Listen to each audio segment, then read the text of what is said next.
Hello and welcome back, Marvelous fans. We all know that the Marvel Universe is home to some of the most powerful beings in all of fiction. We've got them all, from cosmic entities, reality warpers, and Omega-level mutants capable of rewiring the laws of existence. Among these titans, one name stands out to us, and that is Hyperstorm. Now, we know he's got some super cool powers, but have you ever wondered about his origins? I mean, where did he come from? How did he get those powers? So many heroes have tried to stop him, and they've all failed. With godlike abilities and a mind to match, the man is the epitome of brains and brawn. The question is, can anyone stop him before he reshapes existence to his liking? I guess we'll have to learn more about him so we can do this. So come along and join us as we dive into the life of Hyperstorm, a walking apocalypse of a titan. Before we get into our explanation, we have a very small request. If you like our content, please support us by subscribing to our channel. This is a small click for you, but for us it means a lot. Thank you. Let's begin.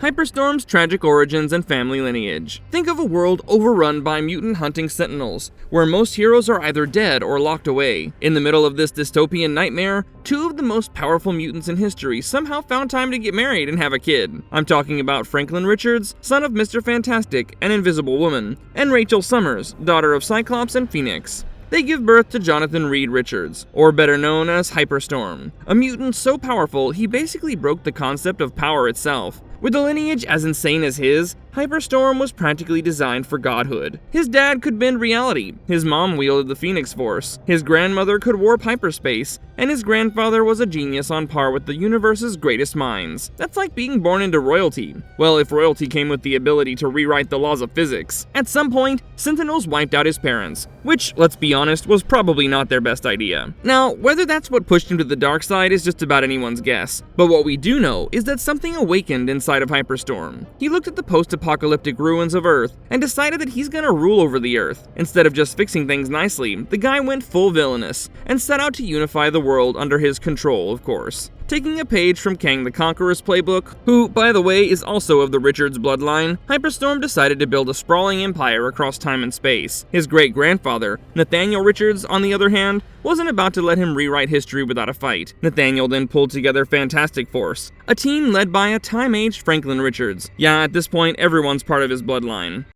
Hyperstorm's reign of terror and major conquests. With limitless power and zero empathy, Hyperstorm subjugated every inhabited world and explored space, ruling with an iron fist and a complete lack of chill. Of course, absolute power can be somewhat boring. Hyperstorm's remedy to this boredom was messing with his own family. I guess we can all relate with that. He orchestrated an elaborate scheme to toy with the Fantastic Four without them even knowing he existed. Nathaniel Richards decided to prevent this by kidnapping Franklin Richards and raising him in the future as a Psylord, a teenage warrior with insane psychic abilities. Nathaniel even gave Sue Storm a crash course in leveling up her force field powers, hoping to stack the deck against Hyperstorm. There was a teeny tiny problem though. The guy they were plotting against could bend time and space, meaning he already saw it coming. Hyperstorm, fully aware of Nathaniel's efforts, let it all happen, only because he enjoyed watching the struggle. To keep things interesting, he plunked the villainous Tomorrow Man out of the time stream and sicked him on the Fantastic Four, forcing them into a temporary alliance with Christoph Von Doom. Then Hyperstorm abducted Mr. Fantastic and Dr. Doom right at the moment of their supposed deaths, locking Doom in a prison of his own nightmares, and stranding Mr. Fantastic in a technology-free wasteland. The Fantastic Four, believing their leader was gone for good, were demoralized, and Mr. Fantastic himself nearly lost all hope. The Fantastic Four didn't stay down for long though. Tracking the Tomorrow Man to Hyperstorm's future, they stormed his stronghold, ready to throw down. Unfortunately, Hyperstorm barely had to lift a finger before wiping the floor with them and exiling them from his domain. That could have been the end of the story, but the setback allowed them to rescue Mr. Fantastic, giving them another shot at their overpowered egomaniacal descendant. Meanwhile, Dr. Doom somehow managed to escape his imprisonment and planned to steal Hyperstorm's power. Hyperstorm, ever the smug mastermind, let Doom try, before casually tossing him back to his original timeline. He did the same to the Fantastic Four, confident that the mere knowledge of his power was enough to keep them trembling in fear. Knowing that the Fantastic Four couldn't beat Hyperstorm on their own, they went for a nuclear option, reviving Galactus. The Devourer of Worlds had been in self-imposed exile, but after being brought back, he was hungrier than ever. Hyperstorm naturally tried to stop them, but for the first time, he'd met something that outmatched even him. Galactus didn't just fight Hyperstorm, he basically fed on him, drawing infinite energy from his near-limitless power. The two titans clashed on a cosmic scale, until Galactus was ultimately pulled back into the dimensional void, and dragged Hyperstorm with him. Just like that, the most powerful Omega-level mutant in history was gone, consumed, trapped, or maybe something even worse. Unraveling Hyperstorm's god-tier powers. With limitless psionic energy siphoned straight from hyperspace, Hyperstorm wields the very building blocks of the universe, like a kid playing with Legos. Except his version involves nuclear detonations and warping reality. He had mastery over the 4 fundamental forces of the universe: gravitation, electromagnetism, the strong nuclear force, and the weak nuclear force. Hyperstorm can reshape matter down to the subatomic level with unparalleled precision. Generating force fields strong enough to withstand a supernova was effortless, and manipulating gravity to leave his enemies floating helplessly was just another trick in his arsenal. Honestly, if he wanted to, he could probably rearrange your atoms into a decorative fruit basket. He doesn't just stop at brute force though. His hyperspace teleportation lets him jump anywhere in space-time. He's also got invisibility, which he achieves by bending light around himself without causing weird distortions. So, unlike your average sci-fi cloaking device, he doesn't shimmer or flicker, he just vanishes. He can even make entire buildings disappear just for fun. Oh, and his telepathic abilities are next level ridiculous. Ridiculously good, I mean. Reading minds is effortless, and projecting thoughts across vast distances requires little effort. He can create telepathic illusions so vivid that distinguishing them from reality becomes impossible. With the ability to mask his presence, erase memories, and control minds, he manipulates others with ease. Even possession is within his reach, enabling him to take over another being's body at will.